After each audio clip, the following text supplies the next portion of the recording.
없어요. 근데 오히려 거기에 있는 몇만 안 되는 한국인들 있잖아요. 한국인들 지나다니다가 놀래고 이러더라고요. 근데 제가 뭐 한국에서는 다 쳐다보니까 그랬겠구나 하지만 외국에 나가면 쳐다보는 사람이 오히려 소수였거든요.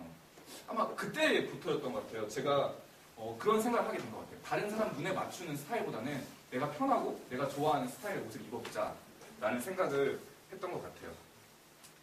네, 이 사진을 보여드리기 전에 죄송합니다. 어디 갔습니까?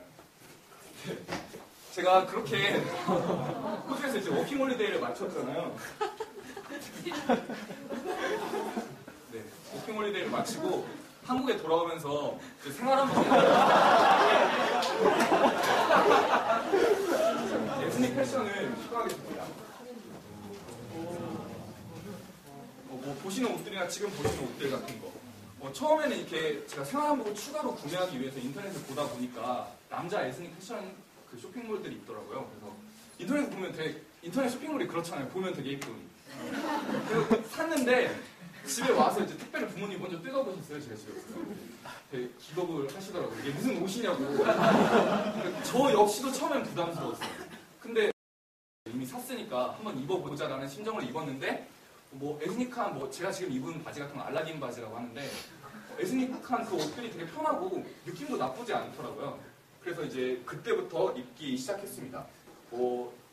이 사진 같은 경우에는 제가 어떤 그 GMF라고 인디 음악 페스티벌을 갔는데 거기서 그 스트릿 패션 찍는 분들한테 사진을 찍혔던 사진이고요. 네, 그런 경험들을 이제 하게 됐는데 이제 그 한국에 돌아와서 휴학하는 상태, 복학하기 직전까지만 해도 저는 그게 별로 신경을 안 썼어요. 그 좁은 사회의 사람들과 같은 공간에서 이런 옷들을 입었던 게 아니라서.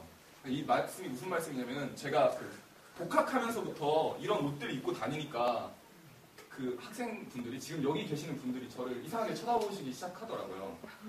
근데 저는 사실 제가 4년 동안 휴학을 했는데 그 이전에 되게 아웃사이더였거든요. 제가 시간상 말씀을 드릴까 말까 했었는데 제가 2학년 때 팀 부팀장이었어요. 학기 말이 끝나면 이렇게 팀장, 부팀장 박수 쳐주잖아요. 근데 팀장 일어나세요 해서 뭐 박수 쳐주고 부팀장 일어나세요 했는데 제가 머뭇거리고 있었어요. 이제 일어나 이렇게 해줘야 했는데 아무도 제가 부팀장인지 모르더라고요. 그 정도로 제가 아웃사이더였는데 학교에 돌아와서 이런 옷을 입으니까 사람들이 진짜 많이 쳐다보더라고요. 교수님도 물론 쳐다보시고. 그러니까 저는 그런 시선들이 처음엔 너무 부담스러웠어요. 그런데 제가 그런 옷들을 포기하지 않고 입을 수 있었던 거는 그 생활 한복의 경험들이 쌓여 있었기 때문에 호주에서 제가 말씀드렸다시피 외국인들 오히려 신경을 안 쓰는데 우리나라 사람들만 그러구나 라는 그런 경험들이 쌓여 있었기 때문에 그런 상황을 넘어서는데 도움이 되었던 것 같습니다. 그러니까 남의 시선을 의식하지 않고 내가 원하는 것을 추구하기라는 게 말처럼 되게 쉽지 않더라고요. 특히 내가 원하는 것이 남들이 되게 제가 원하는 것들을 남들이 부정적으로 본다거나 지금 여러분들이 보시다시피 이상하게 볼 때 나는 분명히 여러분들한테 피해를 주는 게 아닌데 미치게 되더라고요. 나는 그냥 내가 입고 싶은 옷을 입었을 뿐인데. 근데 그런 경험들, 내가 원하는 것과 남들의 시선 사이에서 씨름하다 보니까 제가 얻게 된 것은 무엇이냐면 진짜 내가 원하는 것이 무엇인가에 대해서 더 깊이 생각할 수 있게 되었던 것 같습니다. 근데 그렇게 패션에서부터 생각을 하다 보니까 이것이 패션을 넘어서 저희 삶 전체에 제 삶 전체를 변화시키기 시작하더라고요. 내가 진짜 입고 싶은 옷이 무엇인가 뿐만 아니라 내가 진짜 좋아하는 사람은 누구인가, 내가 진짜 좋아해서 하고 싶은 일은 무엇인가, 그런 질문들이 연달아서 이어지기 시작했다는 것이죠. 네. 그러면서 제가 또 한 가지 깨달았던 것이 무엇이냐면은 나는 내가 생각했던 것 이상으로 남의 시선을 의식하며 살아가고 있구나. 어쩌면 나는 불필요할 정도로, 내가 원하는 것이 무엇인지 잊어버릴 정도로 남의 시선을 의식하면서 살아가고 있었구나 라는 것을 깨닫게 되었습니다. 네. 이제 제가 이번 시간을 통해서 말하고 싶었던 것이 이제 결론에 도달할 수 있을 것 같은데요. 바로 우리가 생각하는 것 이상으로 남의 시선을 의식하면서 살아가고 있고 그것으로 인해서 위축되어 있고 때로는 그로 인해서 내가 진짜 원하는 것이 무엇인지 잊어버리고 살아가고 있다는 것이죠. 저는 이게 되게 문제라고 생각해요. 남의 시선을 의식하다가 내가 원하는 것이 무엇인지 잊어버린다는 거. 솔직히 거창한 이론을 들먹거리지 않더라도 21세기에 굉장히 중요한 것 중에 하나가 다양성이라고 많은 말을 들으셨을 텐데요.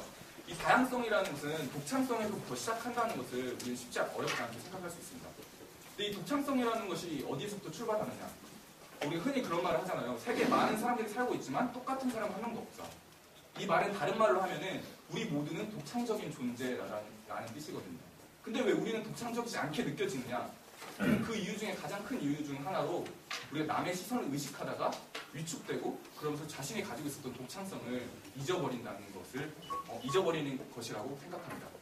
그래서 중요한 것은 독창성과 다양성 이걸 확보하기 위해서 내가 진짜 원하는 것이 무엇인지 잊어버리지 않는다는 것이 중요하다고 생각합니다. 네, 거의 이제 마칠 시간인데요. 저는 사실 이런 옷들이 시도하기 전에도 비교적 자유로운 영혼이었어요. 막 길거리에서 자고 이런 것들 뭐 무난하게 시도했던 사람들이 근데 그런 제가 에스닉 패션을 입어보니까 사람들의 시선이 너무 부담스럽더라고요. 이전과는 또 차원이 다른 그런 시선들을 제가 느꼈거든요. 그런 경험들, 제가 앞서 말씀드렸던 그런 경험들을 겪다 보니까 에스닉 패션을 통해서 제가 남들의 시선을 의식하면서 살아왔었구나 라는 것을 깨달았고 그 가운데서 제가 진짜 원하는 것이 무엇인지 잊어버리면서 살고 있었구나 라는 걸 깨닫게 되었습니다. 그래서 저는 이번 발표를 통해서 여러분에게 묻고 싶습니다. 여러분들에게 제게 에스닉 패션이었던 것은 여러분들에게 무엇인지. 혹시 여러분들은 정말로 원하고 시도해보고 해보고 싶은 일들인데 남들의 시선 때문에 부모님의 시선이나 혹은 교수님의 시선이나 혹은 팀 친구들의 시선이나 이런 시선 때문에 포기하거나 혹은 시도해보지도 못한 일들은 없는지 한번 돌아볼 수 있는 기회가 되었으면 좋겠습니다. 그리고 그런 일들을 발견하셨다면 저는 지금 다시 시도해보라고 말씀드리고 싶습니다. 제가 에스닉 패션을 통해서 패션뿐만 아니라 제 삶 전체를 돌아보고 변화시킬 수 있게 됐듯이 여러분들도 그러한 시도 하나를 통해서 그 시도 하나뿐만 아니라 여러분 삶에 새로운 계기를 마련할 수 있는 시간이 될 수 있을 거라고 생각합니다. 이상입니다.